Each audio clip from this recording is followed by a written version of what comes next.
Hey friends, John, Dick, and I are excited to welcome friends of the podcast to discuss their insights into the world of Formula One. Thanks for taking time to listen in on a conversation I had with two such friends, Dave and Chase. We started out talking about whether free practice sessions should remain a part of the Grand Prix weekend schedule.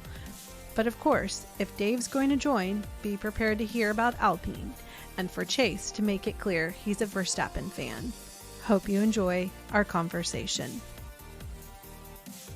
Okay, gentlemen, I am super excited about this conversation that we're going to have. You are the first of hopefully many episodes where we will have friends of the podcast joining us to discuss various topics. With me today, Chase and Dave. You want to say hey? Hey. Hello, hello. Free practice or no free practice? What is your opinion and why do you have that opinion? Unfortunately, I'm going to leave the script. This is probably my last time. I'm going to leave the script again, but I do like both, right? I do like both models, and I think they're both have value.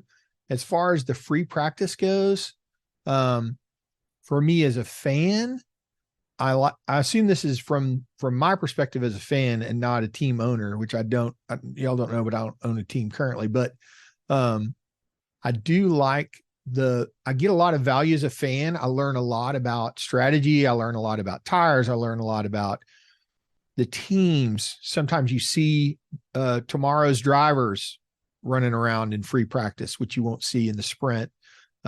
Those kinds of things I like. I love any focused, intelligent commentary about Formula One, because I'm not that fan yet that knows, like when Dick's on here and he knows how the air flows over the bottom of the car, and I'm not that guy.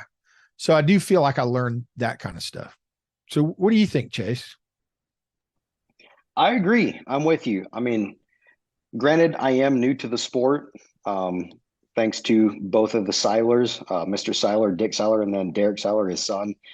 All that to say, being a newer dynamic, I really enjoy the free practice mentality, just because, to your point, you can kind of see all these teams start to slowly develop, specifically, designated time towards qualifying, race pace. You start to see all the different dynamics of what these teams are trying to prepare for.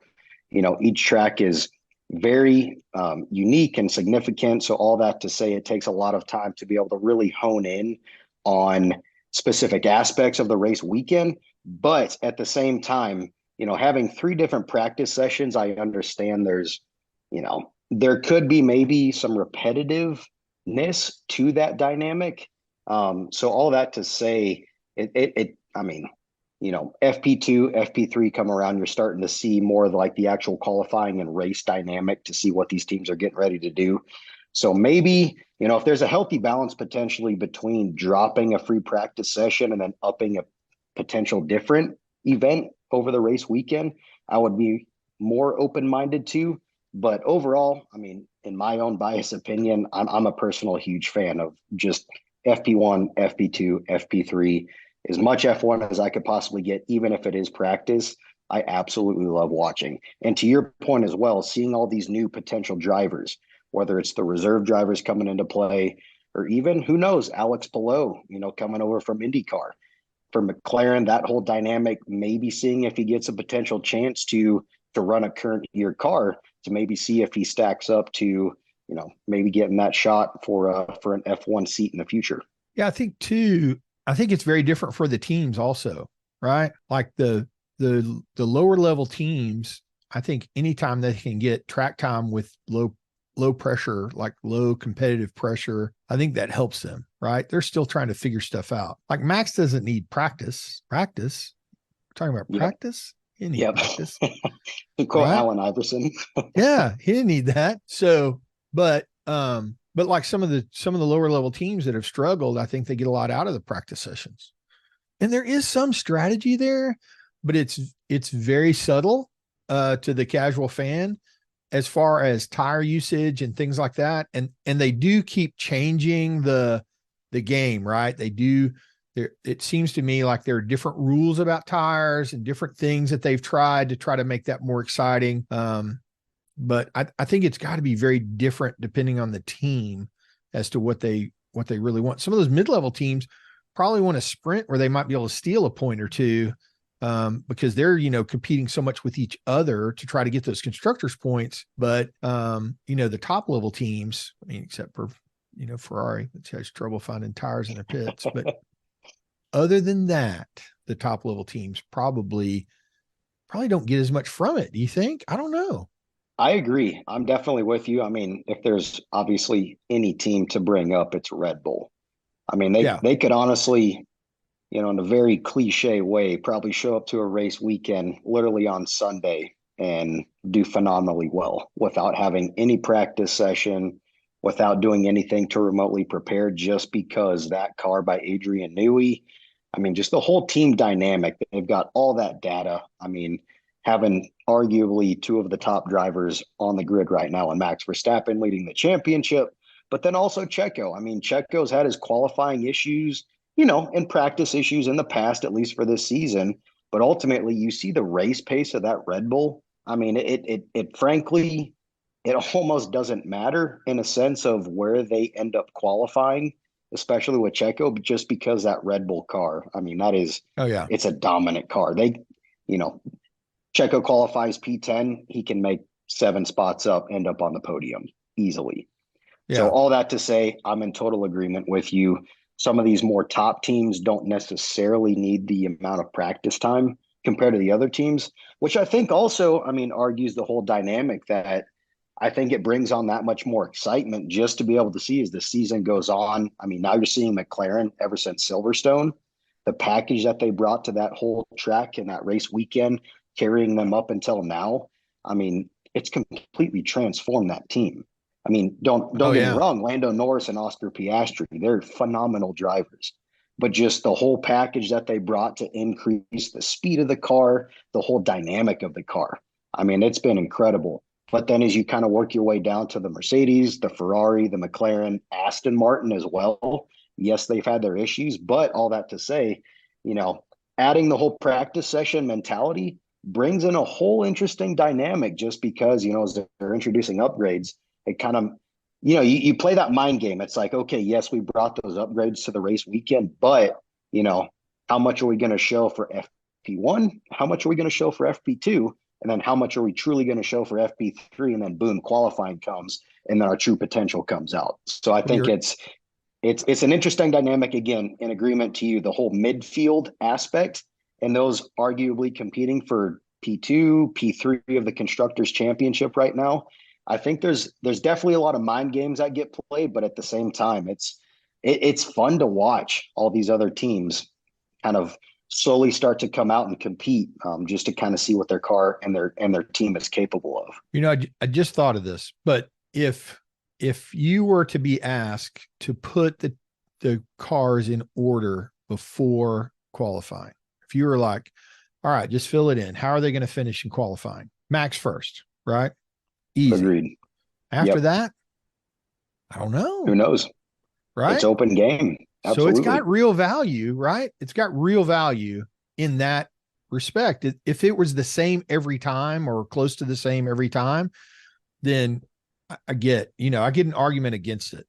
But absolutely, the fact that it's not means, it could, things change.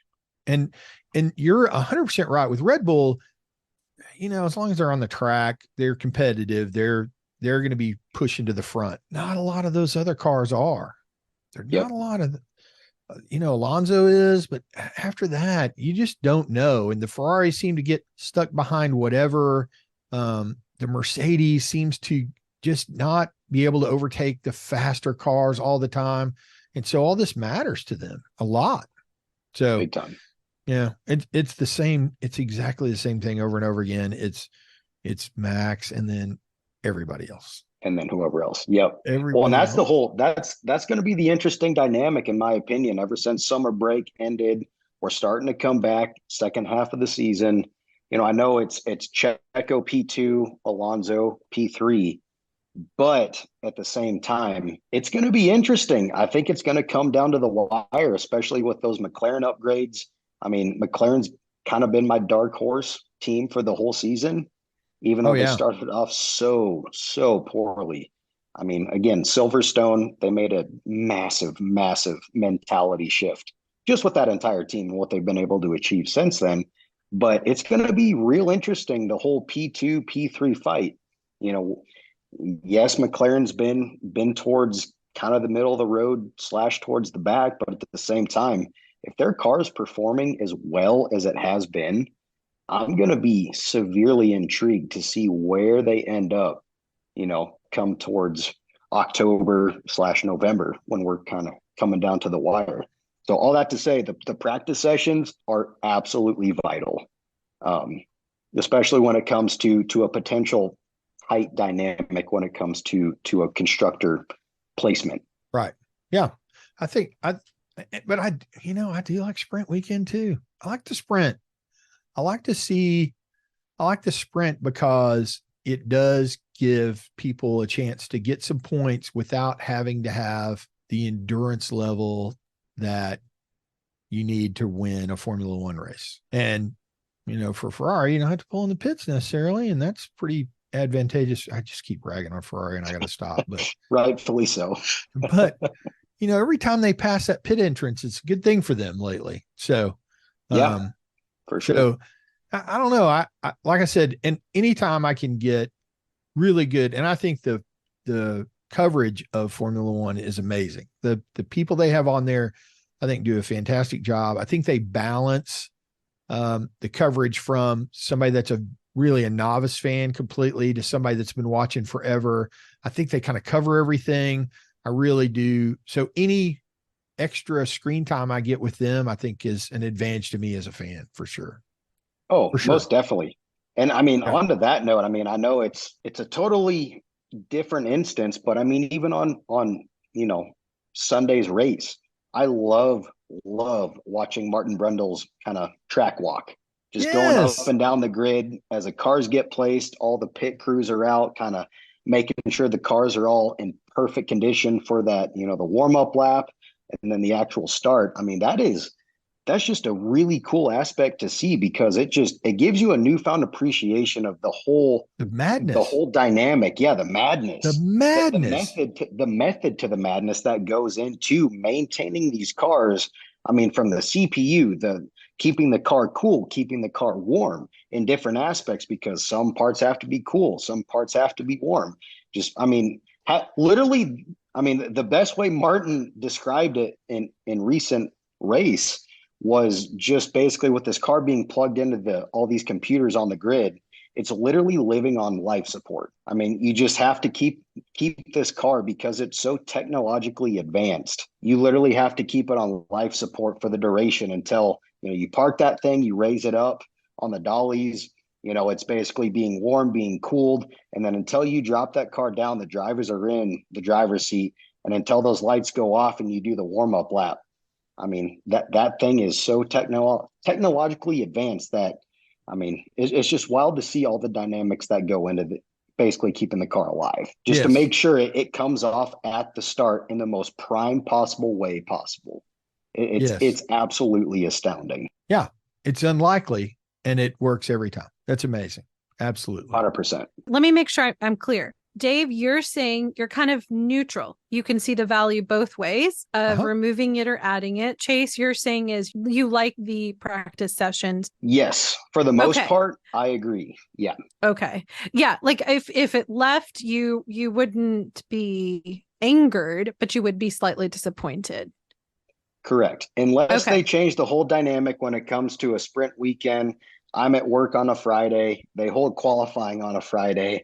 I want to be able to watch qualifying. So unless the structure and schedule changes, I like traditional. It's interesting, in talking offline, I said, I'd had a list of my thoughts on either side of this, pros or cons, why or why not. I can tell you that one was very slated heavily, and which was, I am very much a fan of free practice. But what I think I hear you guys say, I see some value, and I think that we can tweak some of the stuff that I think is generating even this as a conversation, which is they want to make this they being the FIA, Formula One wants to make this more entertaining. And I think if we really look at the pieces of what are the values of free practice, I think you can still accomplish that. Like, I think some of the values that I think you've already hit on, the testing aspect of this, there's not a lot of in-season testing that is occurring. And I think free practice gives a high value to the team of preparing for the actual race, which is what we're all ultimately here for, is Sunday Grand Prix, right? I want to put every team in the best position, be it Red Bull, the back of the grid. Do your best and see where your car is going to show up on Sunday. And so I do think free practice brings that value. The other thing that I love how you brought up, Dave, the being able to see new faces, like how we get to see these other drivers come in. We just saw this at Monza with Felipe Drugovich. I think that gives us a little bit of an inkling of what future years of F1 will look like. And that's important, that I think the teams have to allocate that, but then they lose that free practice session for their driver. And we saw the implications of that for, I think it was Lance, his car that Felipe drove. So I think we're seeing what would be a problem if free practice were removed from the actual rotation. One of the things that, as you were talking, I thought of, what if before summer break, we kept all the free practices? That allows for the testing, development, and understanding of your car, especially with this highly packed schedule. Then post summer break, you come back and those weekends are now, any of the remaining races are sprint weekends. I don't know if you guys have ever had a chance to look at the Formula One rules. And this is the other piece, kind of go into Chase's point about, well, Max gets onto the field and, what's his need for free practice? And then you guys talking about like the back of the grid teams and how valuable free practice is. Well, so I was looking at the FIA rules on free practice, and apparently, and let me see if I can find it really quick. The rule is no driver may start a sprint session or the race without taking part in at least one practice session. I think that's very interesting, is that using what you guys have said of like the advantage that Max has, what if you're doing that well, or your team is doing that well, then you get one less free practice session than everybody else. So it almost equalizes. If your team is so developed, then the teams that are in the back needing that time that they're not getting in testing, what if they get to have that and you are, because you're technically not required to go to those.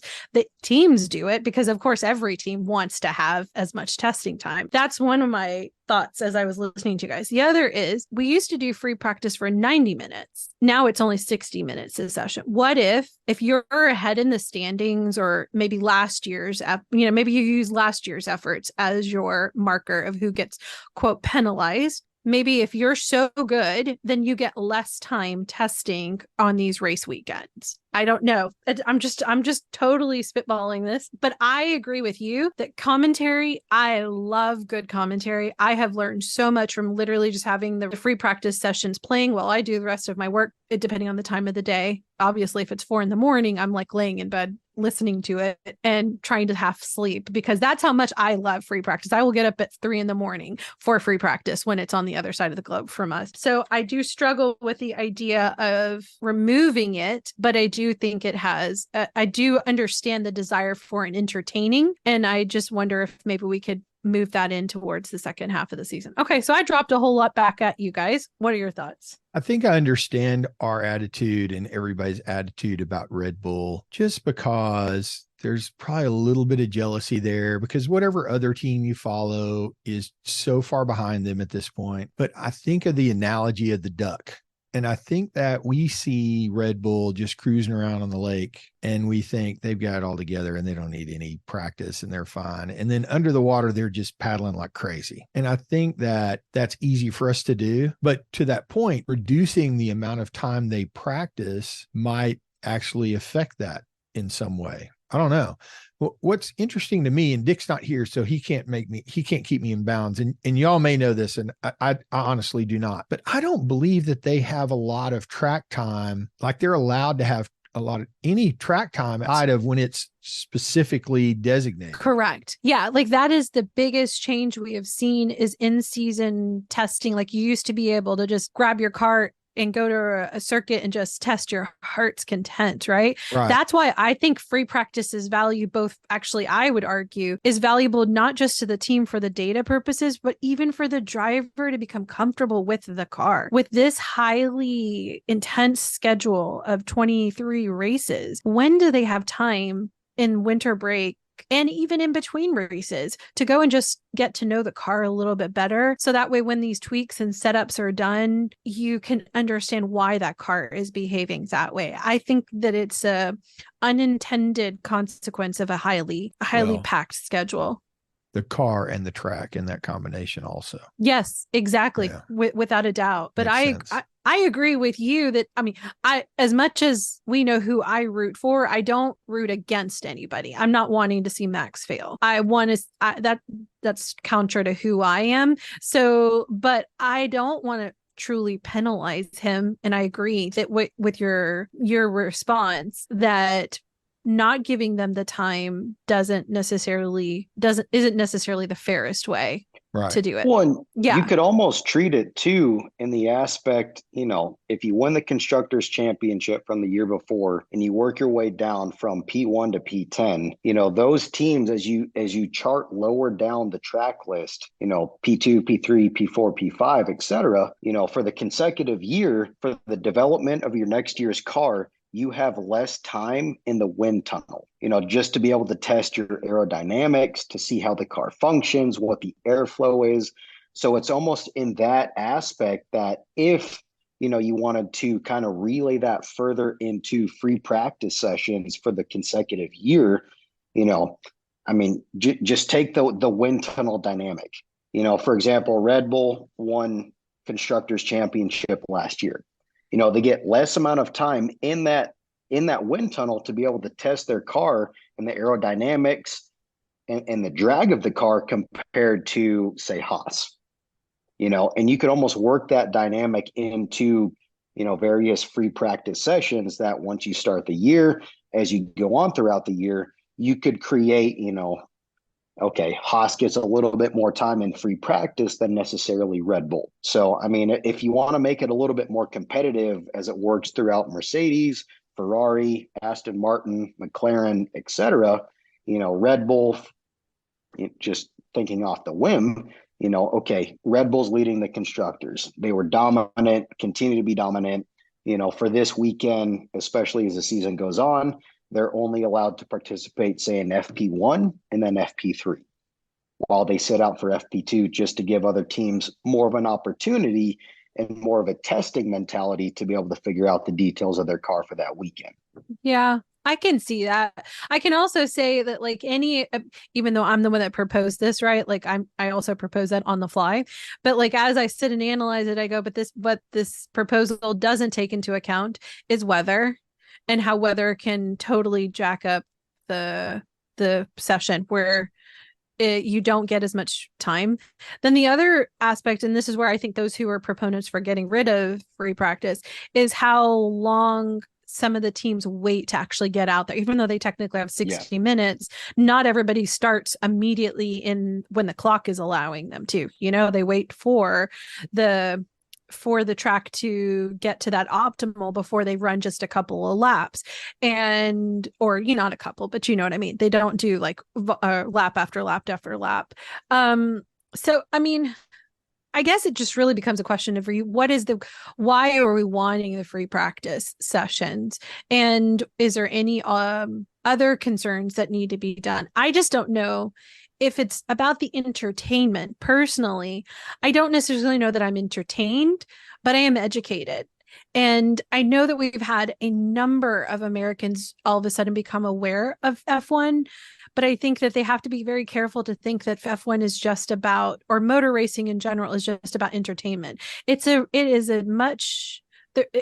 not just that, is what I'm trying to say. Like, I saw your face, Dave, in the sense that it's so much more than that. If you're only being entertained, I think this is why people are getting frustrated with Max winning and it being kind of a predetermined aspect. Well, but there's still so much happening on the track, and there's so much value to watching the race.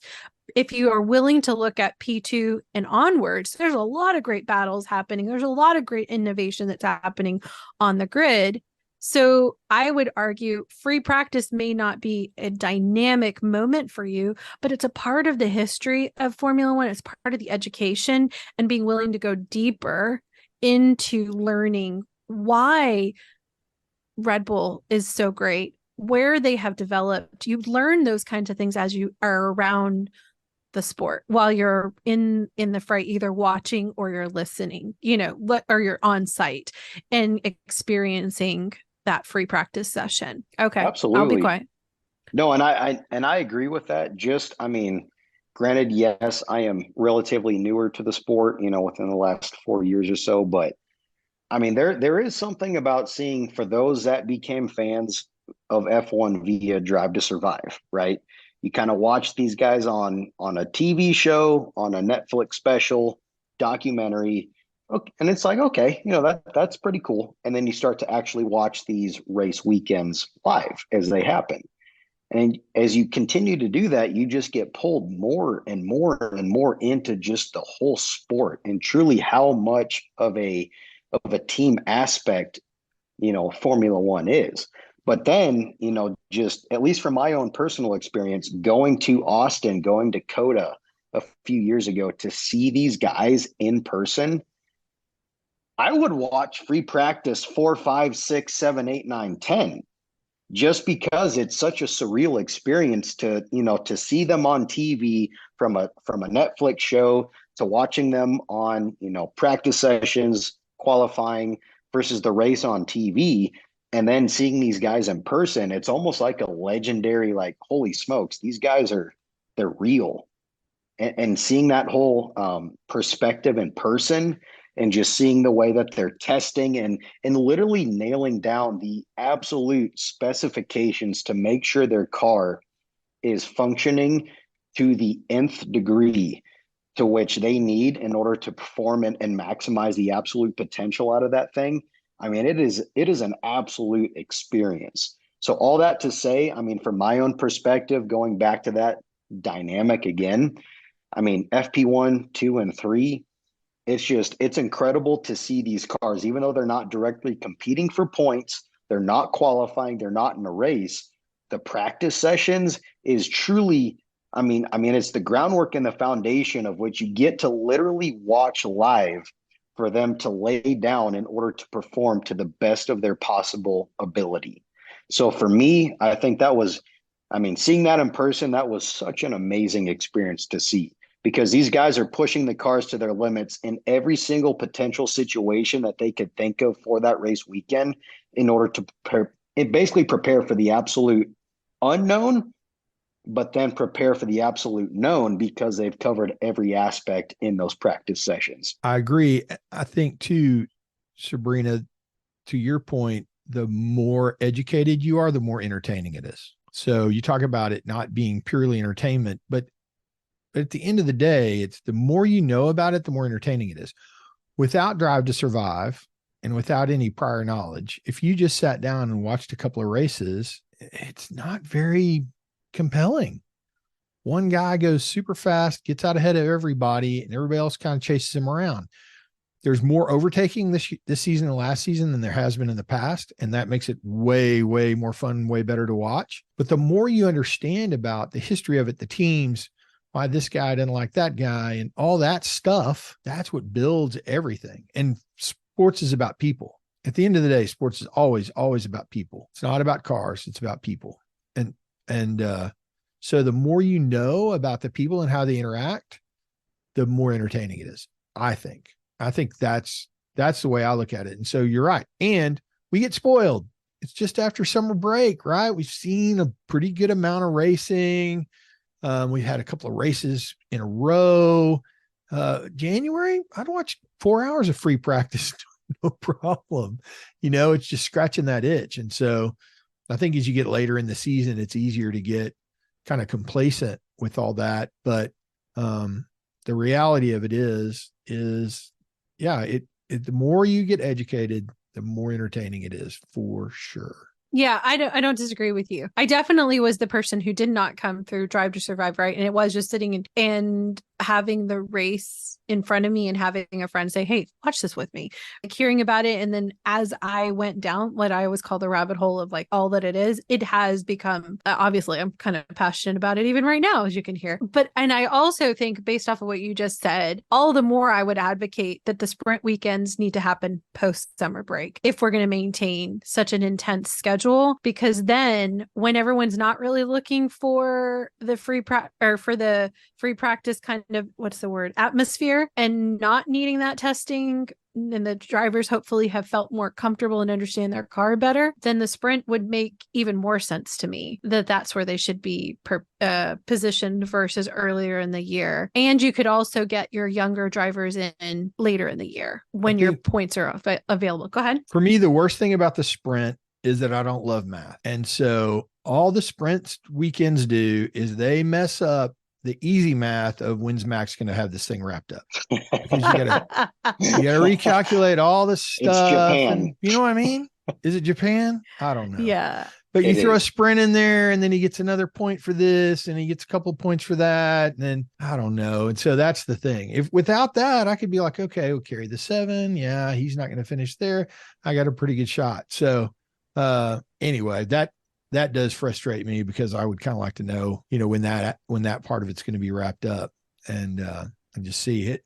Has anybody looked at television ratings and compared them to like last year before? Do we know how it's going? They've gone down a tad bit just because of how much Red Bull and Max has been dominating, but I could be completely wrong. Well, so there was a conference, I think last week, and Liberty Media, their spokesperson, highlighted that they are kind of concerned that the numbers are not what they have been accustomed to, and they think it's because of the Mac winning has not created that same dynamic. I would say all the more we should make sure that the people who are paying attention and listening should feel educated, because I think you hit the nail on the head. When the more educated you are, the more entertained you are, because then you start to see the dimensions that are not as obvious at first blush. And so this would be the prime opportunity to create content that gives them greater understanding as to why what Max is doing is so phenomenal, and what the rest of the grid is doing is just as inspirational. Like when you look at the Williams story of James Vowles coming in and them already changing their positioning and how they could be in 2 or 3 years from now,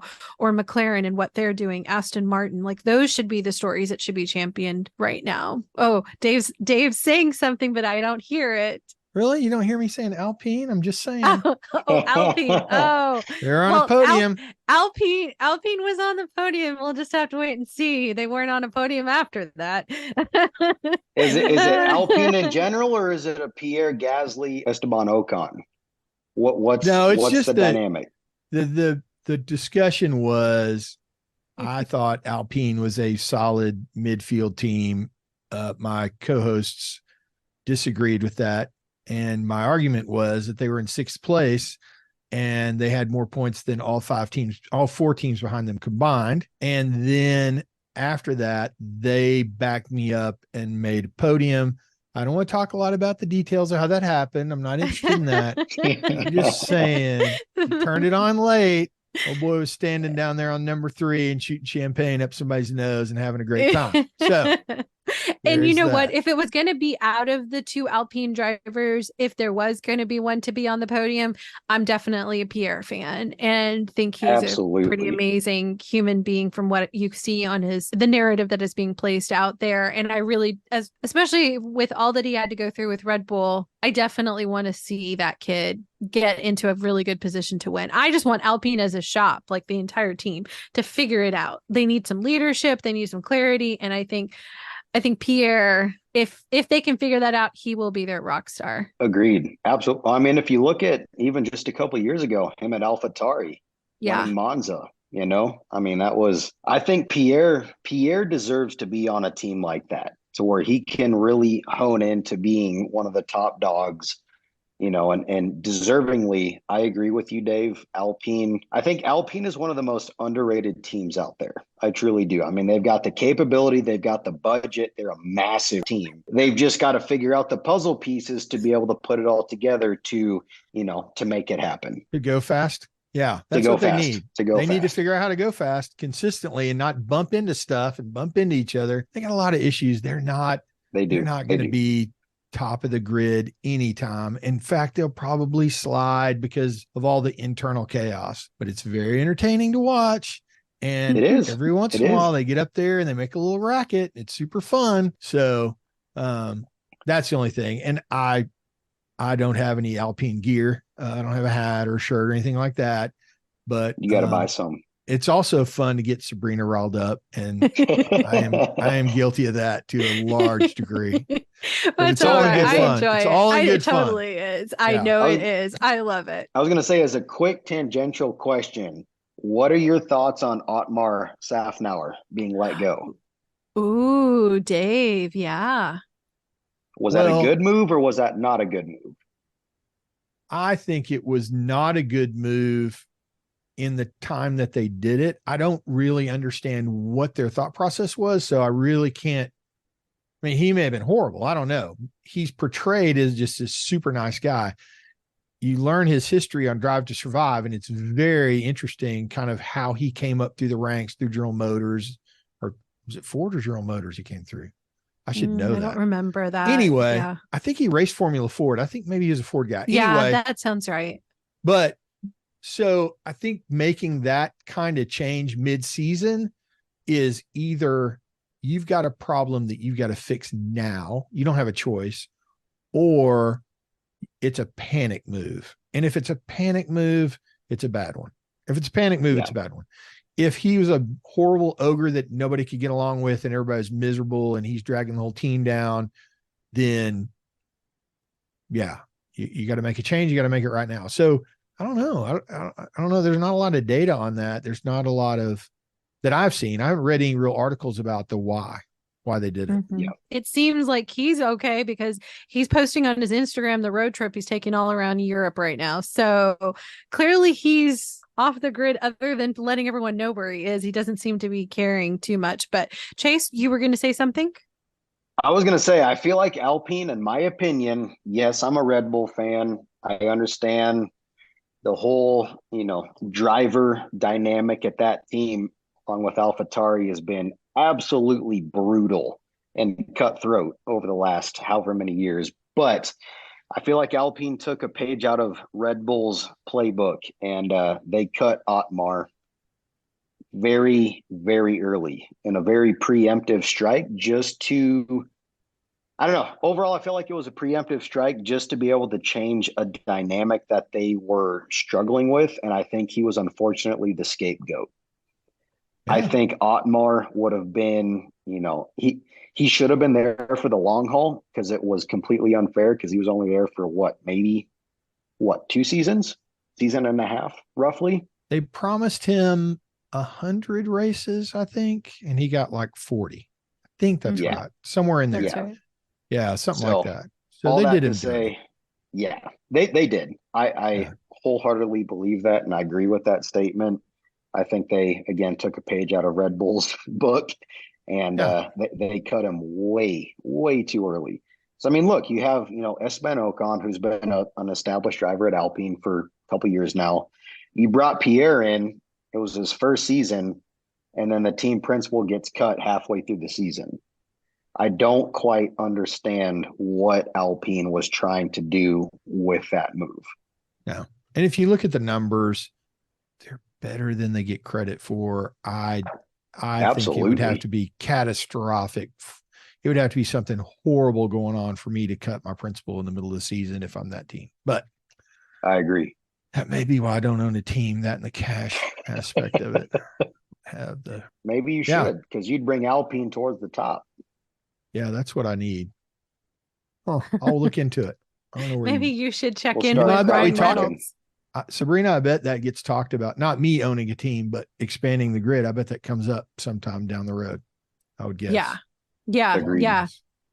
Without a doubt. Well, you could put in your papers for that. Maybe you and Mario Andretti trying to get on. We'll just all start a team. Yeah. Dark Horse. It'd be Dark Horse. Would that be my team? I'd have to be Dark Horse Racing. Yes. Yeah.